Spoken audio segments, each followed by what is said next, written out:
ওসমান হাদিকে খুন করেছে কারা? ওসমান হাদিকে খুন করেছে সে বিপদগামী তরুণ। মাসফিকা, বাংলাদেশের প্রশাসন কি করছে? বাংলাদেশের প্রশাসন ওসমান হাদির খুনিকে এখনো ধরতে পারেনি।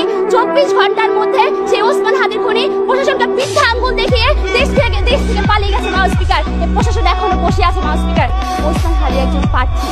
মাউসপিকার, আমরা বলতে চাচ্ছি যে যেখানে প্রার্থীর কোনো নিরাপত্তা নেই, সেখানে একজন সাধারণ জনগণ, এই গ্রাম বাংলার জনগণের নিরাপত্তা কোথায়? মাউসপিকার, আমরা বলছি প্রশাসন ও নির্বাচন ব্যবস্থাপনা নিয়ে। মাসপিকার, বাংলাদেশের প্রশাসন ব্যবস্থা এতটাই মজার। বাংলাদেশের প্রশাসন ব্যবস্থা হচ্ছে জাদুকরি মঞ্চের মতো।